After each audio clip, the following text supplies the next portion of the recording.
भगवान केदारनाथ, भगवान बद्रीनाथ, गंगोत्री जी, यमुनोत्री जी की ये भूमि है।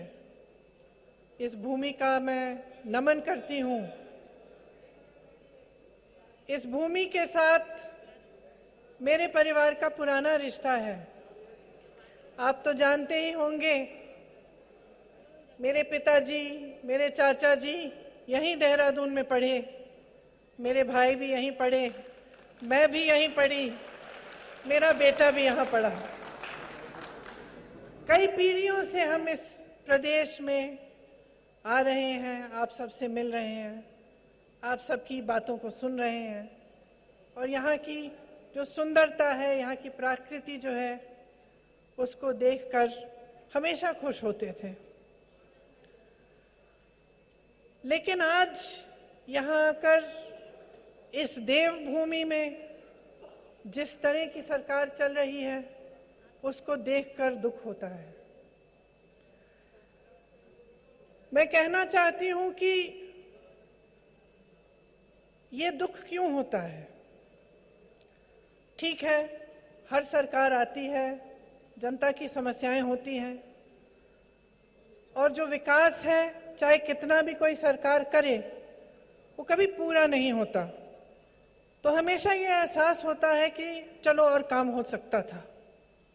लेकिन सबसे बड़ा दुख तो इस सरकार के कार्य को देखकर इसलिए होता है क्योंकि इन्होंने कुछ नहीं किया।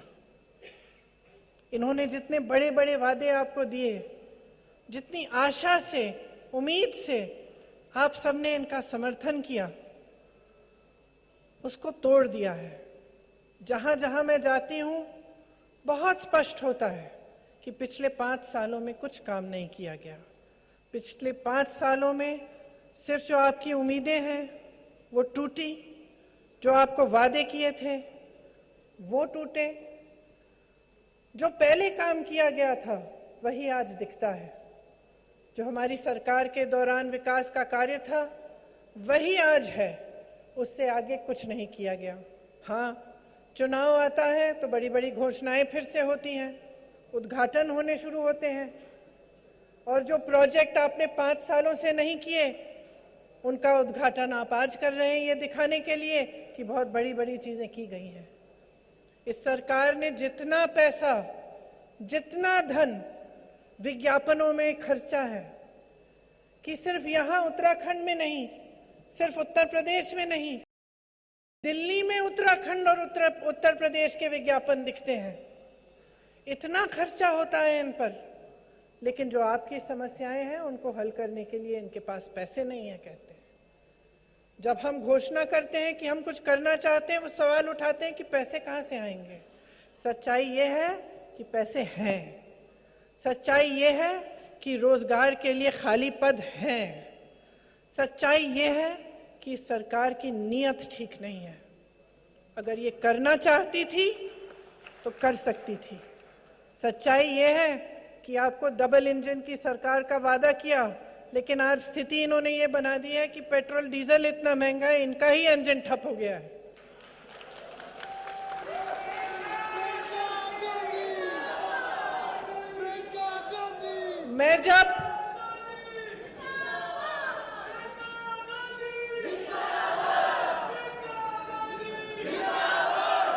मैं जब अपनी बहनों से मिलती हूँ, वो मुझे बताती हैं कि कितनी परेशान है। और इसीलिए जब आपने नारा आप कह रही थी, लड़की हूं लड़ सकती हूं, तो क्यों आप खुश होती हैं इस नारे को सुन के? क्योंकि आप जानती हैं कि आपका जीवन संघर्ष का जीवन है। आप जानती हैं कि कुछ भी हो, समाज का बोझ आप उठाती हैं, महंगाई का बोझ आप उठाती हैं, जो परिस्थितियां हैं उसका बोझ हमेशा महिला उठाती है। महिला के पास बहुत ज्यादा मौके नहीं है। महिला के पास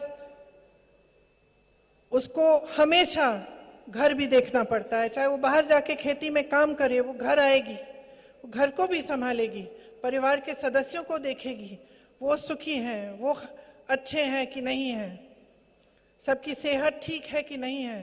कोरोना की मार हुई, सबसे ज्यादा बोझ फिर से आपने उठाया। लेकिन आपको पूरी तरह से नकारा जाता है। जब नेता, राजनीतिक पार्टियां बात करती हैं तो महिला की बात नहीं करती।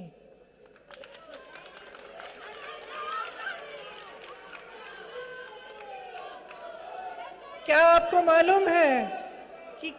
मालूम है कि उत्तराखंड में हर 5 घंटे एक महिला के साथ अत्याचार होता है? हर 5 घंटे। जो पहाड़ी राज्य है, आपको मालूम है कि कितनी मुश्किल होती है स्वास्थ्य सेवाओं को मिलने की। जब आप बीमार पड़ती हैं, गर्भवती होती हैं, तो अक्सर आपको बहुत दूर जाना पड़ता है डॉक्टर से मिलने के लिए या अस्पताल से कोई सुविधा लेने के लिए। क्या किया इस सरकार ने आपके लिए? आपको मालूम होगा कि सबसे ज्यादा बेरोजगारी महिलाओं में ही है। यहाँ तमाम महिलाएं बेरोजगार हैं। आशा बहुएं, आंगनवाड़ी की महिलाएं, उनका मानदेय बढ़ाया भी नहीं गया। कितना समय हो गया है? साल हो गए हैं और उनका मानदेय वहीं का वहीं है। मैं जानती हूँ, उत्तर प्रदेश में काम करती हूँ, वहाँ आशा बहनें जो हैं, आंगनवाड़ी की बहनें जो हैं, खूब परेशान हैं, संघर्ष करती हैं। जब अपनी आवाज उठाती हैं तो पीटी जाती हैं, उनको जेल में डाला जाता है, उन पर रासुका की धाराएं लगाई जाती हैं। तो आप सोचिए कि कैसी सरकार चल रही है। हर जगह बेरोजगारी है, नौजवान बेरोजगार हैं। हम बेरोजगारी की बात नहीं कर रहे हैं चुनाव के समय। यहाँ के जो राजनीतिक दल हैं, जो सरकार चलाते हैं, क्या बात करते हैं? यहाँ आकर धर्म की बात करते हैं, जाति की बात करते हैं, रोजगार की बात नहीं करेंगे। ये आपको नहीं बताएंगे कि रोजगार कैसे दिलवाए हैं या कैसे दिलवाएंगे, कभी नहीं बताएंगे। ये नहीं बताएंगे कि पिछले 5 सालों में इन्होंने कितने रोजगार दिए, क्योंकि दिए ही नहीं, क्योंकि खाली पद पड़े हुए हैं। तो शिक्षा के बारे में, आपके लिए सुविधाओं के बारे में कौन सोच रहा है? ये सरकार का काम होता है। सरकार का काम है आपको सुरक्षित रखना और आपके जीवन को अच्छा बनाना। अगर आप आज भाजपा की 5 साल की सरकार के बारे में सोचें, अपने मन में झांक के सोचें कि उन्होंने क्या किया आपके लिए। क्या आप आगे बढ़ पाए? क्या आपके जीवन में कोई सुविधा आई? क्या पहले से कोई आसानी हुई आपको जीवन जीने में, या आप और भी त्रस्त हो गए? चाहे महंगाई हो, चाहे हमारे किसान भाई हो, आपने देखा कितना आंदोलन किया। यहाँ मैं जानती हूँ गन्ने का जो बकाया है उसकी इतनी बड़ी समस्या है। अब आप सोचिए, पूरे देश भर में जो गन्ने का बकाया है कितना है? 14,000 करोड़। ठीक है, प्रधानमंत्री जी ने अपने लिए 2 हवाई जहाज खरीदे। कितने के? 16,000 करोड़ के। प्रधानमंत्री जी के 2 हवाई जहाज के खर्चे में पूरा गन्ना का बकाया हो सकता था, पूरा हो सकता था। लेकिन उन्होंने क्या चुना? अपने लिए 2 हवाई जहाज खरीदे। लेकिन ये आप मीडिया में नहीं देखेंगे, क्योंकि उनकी आलोचना तो मीडिया में होती नहीं है, आप तक ये बातें पहुंचती नहीं है। आप जानते हैं कि किसानों को कितनी परेशानी है, कितना त्रस्त है। आज खाद नहीं मिलती है उनको, तमाम मुश्किलें हैं। पेट्रोल डीजल के दाम जो हैं इतने बढ़ गए हैं, उससे किसानों पर कितना असर पड़ता है। कोरोना आया, मैं जानती हूं कि कितने लोग उत्तराखंड से दिल्ली में काम करते हैं, किस तरह से उनको कांग्रेस पार्टी ने वापस पहुंचाया। मैं जानती हूं कि उनको वहां पे भगवान पर भरोसे छोड़ दिया गया। एक दिन से दूसरे दिन बताया गया लॉकडाउन है, खुद संभालो, कैसे पहुंचोगे? पैदल पहुंचो। हमने कहा बसों का हम इंतजाम करेंगे। उत्तर प्रदेश के जो प्रवासी थे उनके लिए हमने कहा हम बसों का इंतजाम करेंगे, उसको भी मना कर दिया। आपको मालूम नहीं होगा, लेकिन जो ऑक्सीजन की कमी है उसकी कोई जरूरत नहीं थी। हमारा देश दुनिया के सबसे बड़े ऑक्सीजन मैन्युफैक्चरर्स में से है। हमारे देश में जितना ऑक्सीजन बनता है वो पूरे देश के लिए काफी था, हर अस्पताल में पहुंच सकता था। 2020 में कोरोना आया, दूसरी लहर 2021 में थी। आपके पास 1 साल था, उस 1 साल में आपने कोई योजना नहीं बनाई। आपने ऑक्सीजन का निर्यात किया, आपने वैक्सीन का निर्यात किया, और जब समय आया तो हिंदुस्तानियों के पास ना वैक्सीन थी और ना ऑक्सीजन। और किस तरह से उत्तराखंड के लोगों ने कोरोना को सहा, अपने प्यारों को खोया, ये आप मुझसे बहुत अच्छी तरह से जानते हैं कि आप किन दिनों से गुजरे। तो मैं आपसे पूछना चाहती हूं कि ठीक है, ये परिस्थितियां आप जानते हैं, आप जानते हैं कि महिला परेशान है, नौजवान परेशान है, किसान परेशान है, दलित परेशान है, जहां देखो परेशानी ही परेशानी दिखती है। आप कुछ खरीदने जाते हैं, वो महंगा हो गया है, खरीद नहीं पाते। आपको किसानी करनी है, उसमें कोई सुविधा नहीं है। आपके बच्चों को पढ़ाना है, वो भी नहीं हो पा रहा है। बड़े बड़े उद्योग बंद हो रहे हैं, BHEL जैसे उद्योगों को बेचने की योजना हो रही है। आप सब देख रहे हैं कि कुछ गिने चुने उद्योगपति जो प्रधानमंत्री जी के दोस्त हैं, उनके करीबी हैं, वही फूल रहे हैं, पल रहे हैं, फल रहे हैं। कल का बजट आपने देखा, कल के बजट में गरीबों के लिए, मिडिल क्लास के लिए क्या था? कुछ नहीं। आज सुबह किसी ने मुझे कहा कि हीरे का दाम सस्ता हो गया है, हीरे का दाम सस्ता हो गया और दवा का दाम ज्यादा हो गया है, बढ़ गया है। तो आप सोचिए, मैं पूछना चाहती हूं आपसे, आप आंखें कब खोलेंगे? आप सच्चाई कब देखेंगे? जीवन दिख रहा है, हर रोज संघर्ष है, सुबह उठते हैं संघर्ष है। आज ये परिस्थिति आ गई है कि हम नाच रहे हैं कि 500 रुपए का सिलेंडर होगा, हम नाच रहे हैं, ताली बजा रहे हैं, स्टेज पे बैठ के ताली बजा रहे हैं। ये नाच गाने की बात है? क्यों ये परिस्थिति क्यों आई? आपने सिलेंडर को 1000 रुपए बना दिया। पहाड़ी में जब तक सिलेंडर पहुंचता है 2000 रुपए का मिलता है।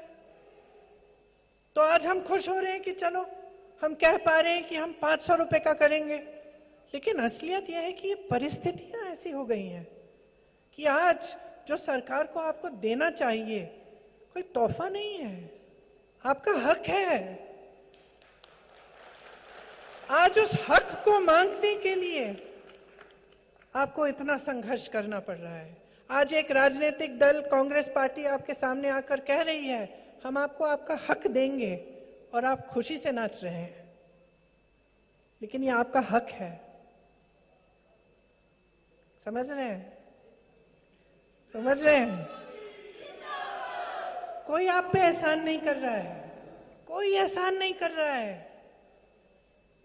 जो यहां बैठा है उसको आपने बिठाया है। अब आप आंख खोलिए। आपके जीवन में अगर संघर्ष है तो संघर्ष के मिटाने की जिम्मेदारी हमारी है और हक आपका है।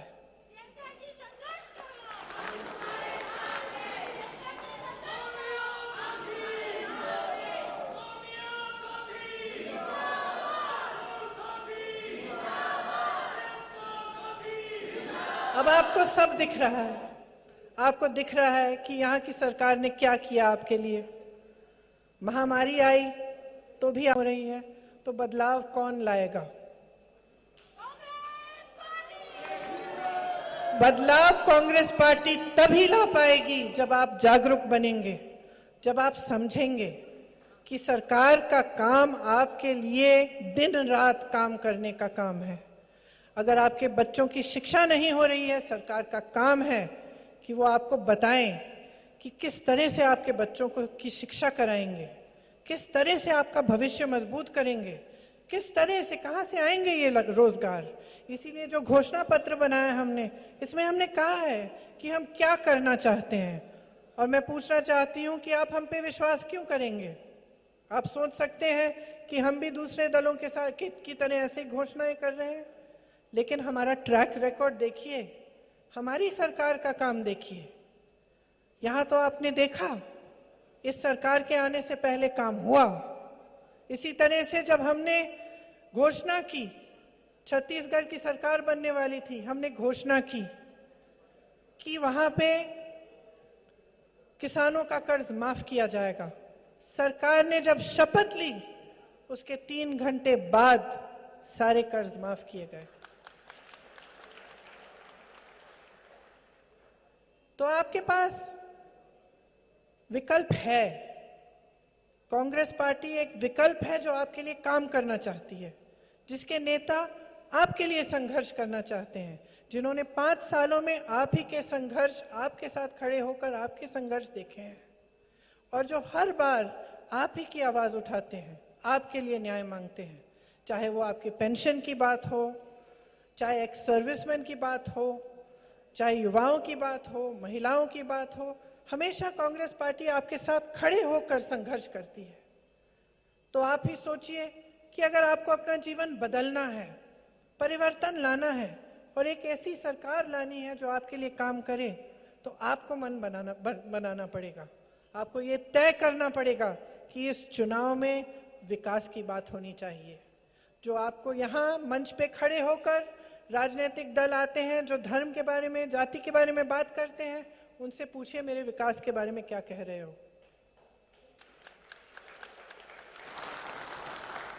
उनसे पूछिए कि तुमने 5 सालों में मेरे लिए किया क्या, क्यों दूं अपना कीमती वोट तुमको, क्या किया है मेरे जीवन को सुधारने के लिए। तो इन बातों में से आप गुमराह मत होइए। ऐसी बातों को करने से सिर्फ और सिर्फ कुछ राजनीतिक दलों का फायदा होता है, पब्लिक का कोई फायदा नहीं होता, कभी फायदा नहीं होता। जब फूट होती है, जब देश में जब लड़ाया जाता है लोगों को, आप परिवार के बारे में सोचिए। आपका परिवार है, 3 भाई हैं, आपका कारोबार अच्छी तरह से चल रहा है, तीनों इकट्ठे काम कर रहे हैं, खुशी से आगे बढ़ रहा है परिवार। अब किसी ने फूट डाल दी, लड़ाई शुरू हो गई, क्या आप आगे बढ़ पाएंगे? और जब घर का मुखिया ही लड़ाई कराए तब क्या होगा? परिवार का नाश होगा, कभी आगे बढ़ नहीं सकता ऐसा परिवार। तो जो आपके सामने आकर ऐसी बातें करते हैं, जो नकारात्मक बातें हैं, उनसे आप अपना हक मांगिए, उनसे कहिए, सकारात्मक बातें करिए, विकास की बातें करिए, शिक्षा, सुविधा, स्वास्थ्य, रोजगार, इनकी बातें करिए, बताइए हमारे लिए आप क्या करेंगे, तभी आपको वोट मिलेगा। तो मन बना लीजिए, ये ऐसा चुनाव है जिसमें आप उत्तराखंड का भविष्य बदल सकते हैं। आपका अपना अभिमान है, स्वाभिमान है, अपने स्वाभिमान को मत भूलिए। और जब भी आपके सामने एक नेता आए, किसी भी पार्टी का हो, उससे ये पूछिए कि वो क्या करने जा रहा है आपके लिए, और जब तक करके नहीं दिखाएगा तब तक दोबारा अपना वोट उसके पक्ष में मत दीजिए। ये बातें करना चाहती थी मैं आपसे कहना चाहती थी कि ये जो आपका वोट है ये बहुत महत्वपूर्ण है, इसको हल्के में मत लीजिए। किसी ने कुछ कह दिया कि ये ले लो, वोट दे दो, किसी ने बहका दिया, किसी ने कह दिया कि जाति के आधार पर दे दो, धर्म के आधार पर दे दो, बहकना मत। आप अपना हक मांगो और अपने हक के आधार पर अपना वोट दो, तभी आप आगे बढ़ोगे, तभी आपका प्रदेश आगे बढ़ेगा, तभी आपका देश आगे बढ़ेगा। और तभी उन नेताओं को एहसास होगा कि आपके सामने जो झूठ बोलते हैं, जो आपको गुमराह करने का काम करते हैं, कि उनकी बात अब नहीं चलने वाली।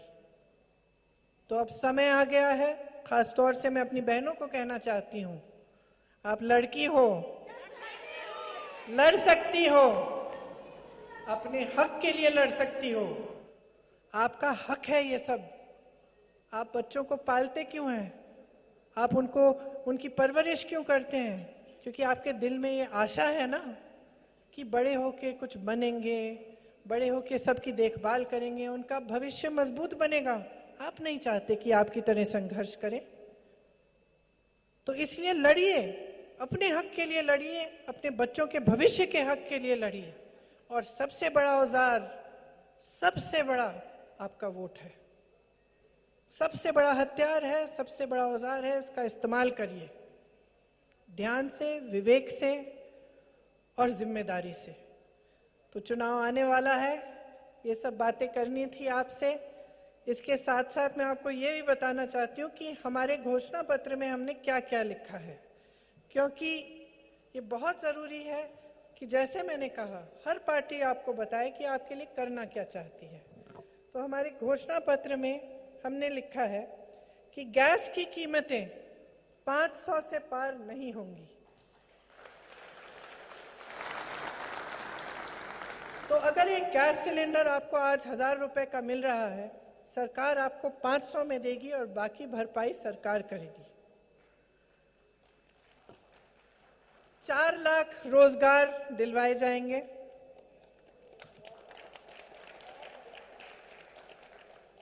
पर्यटन को बहुत बढ़ावा दिया जाएगा। आप सबको तो मालूम ही है कि यहाँ पे कोरोना की वजह से, लॉकडाउन की वजह से पर्यटन का बहुत नुकसान हुआ है, तो इसके लिए खास पैकेज बनाए जाएंगे और पर्यटन पुलिस पर भर्ती से रोजगार बढ़ाए जाएंगे। तो पर्यटन पुलिस एक अलग फोर्स बनेगी जिसमें और रोजगार पैदा किए जाएंगे। 40% सरकारी रोजगार में महिलाओं को प्राथमिकता दी जाएगी। ये शायद हमारे यूपी के घोषणा पत्र से आपने लिया, तो इसको पढ़ के तो मुझे बहुत खुशी हो रही है। और पुलिस विभाग में 40% पद महिलाओं के लिए आरक्षित होंगे। सरकारी बसों में महिलाओं को मुफ्त यात्रा मिलेगी। मेरी आशा और आंगनबाड़ी की बहनों के लिए उनका मानदेय 1.5 गुना बढ़ाया जाएगा। कमजोर परिवारों की मदद के लिए, खास तौर से उन परिवारों के लिए जिन्होंने सबसे ज्यादा कोरोना की वजह से जिन्होंने सहा है और कोरोना की मार सबसे ज्यादा सही है, उनके लिए 40,000 रुपए की मदद सालाना मिलेगी। और स्वास्थ्य सेवाएं जो हैं वो गांव-गांव तक पहुंचाई जाएंगी। इसमें मैं पूछ रही थी आज कि कैसे करेंगे, तो मुझे बताया जा रहा था कि नए तकनीक हैं, आजकल आधुनिक तकनीक हैं, उनका इस्तेमाल किया जाएगा। और आप बता रहे थे मुझे कि शायद देवेंद्र जी बता रहे थे कि ड्रोन्स के जरिए भी दवाइयों को पहाड़ी इलाकों में पहुंचाना, इसकी पूरी योजना बनाई है। तो ये कुछ प्रतिज्ञाएं हैं जो हमारे घोषणा पत्र में की गई हैं, और मैं प्रतिज्ञा शब्द इसलिए इस्तेमाल कर रही हूं क्योंकि इसका मतलब है कि इनको पूरा किया जाएगा। लेकिन पूरे घोषणा पत्र को भी जरूर पढ़िए। इसमें हर जने के लिए कुछ है, किस तरह से हम करना चाह रहे हैं, पूरा खाका तैयार है। और हम चाहते हैं कि ज्यादा से ज्यादा लोग पढ़ें और समझें कि कांग्रेस की सरकार आपकी समस्याओं को सुलझाने के लिए बनेगी और आपकी समस्याओं को सुलझाने के लिए दिन रात काम करेगी। आप सबको बहुत बहुत धन्यवाद। आपने मेरी बातें बहुत ध्यान से सुनी। जी नमस्कार, मैं हूं मानक गुप्ता।